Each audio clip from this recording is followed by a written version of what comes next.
Jeff Davis writes, first of all, I want to say hello and thank you to all of you for the great work you do. My question is, since they have gone with an older Batman in Ben Affleck, what would you think of them casting Mark Hamill as the Joker? He was the voice of the animated Joker for years, and I loved his work. I know that voice acting and live acting are different skill sets, but I just recently got to see him do some stuff as the Joker for an audience, and he was great, truly getting into the role. I know it's just a fanboy dream, but I was hoping to hear your thoughts. Thanks for your time, and keep bringing the filthy. No. No. Look, you're going to be hard-pressed to find a lot of people that are a bigger fan of the work that Mark Hamill has done vocally in the Batman animated stuff than us. Yeah. I mean, a huge fan. But there's a couple of things. You said it yourself in the email, right?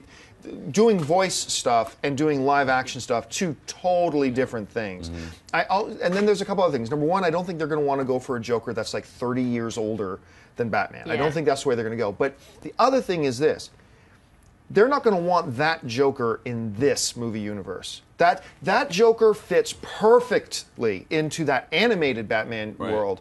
But in this world, having hello bats, I can't do his voice, but it's the wrong character. It does not fit, especially coming off of a Heath Ledger Joker. I mean, that you can't imitate, but you have to at least go for the idea that we got to go real dark, something very nasty, really psychotic. And I don't think that Joker fits. There's just no way to me that this makes sense at all. Well, and the fact that Mark Hamill's going to be tied up for a little while. You know, doing some other little project you might have heard of. And bringing that up is that I personally think that Mark Hamill will survive the trilogy. I think he'll be in 7, 8, and 9 of Star Wars. I agree. I think so, too. And with that, you also want to make sure there might be a new generation. There are going to be a lot of new generation people maybe introduced to Star Wars through the new trilogy. You don't want to confuse them. Here's your hero. Oh, by the way, he's a crazy madman as well too, because they do take that into consideration right off, if they're coming out around the same time.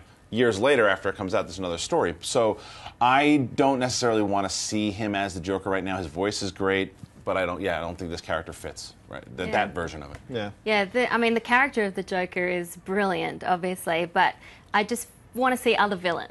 I want to see other villains in this world come into the movie. But if you had to go for a Joker, I would prefer someone a little bit younger, someone like Sam Rockwell. I think he could do a really good Joker. Have you guys seen that video that's floating around on YouTube right now that Mark Hamill's doing a Q&A at some event, and him and another guy on stage, and one of the people in the crowd asked him, can you do a voice of the Joker telling Luke that he's his father? Oh, really? Yeah. And he played the whole scene out himself. It was hilarious. What's funny about that, too, he does like maybe one line from Luke and then just goes off in the Joker, because he's so tapped into doing the Joker for so long. So it also makes me go like, he really needs to tune back into Luke, because he was having so much fun doing the Joker. Yeah, it was great. Hey everyone, if you liked this video, click that thumbs up button and make sure to subscribe to our AMC Movie News YouTube channel. It's free and helps you stay up to date with all the latest movie news, as well as our daily AMC movie talk show.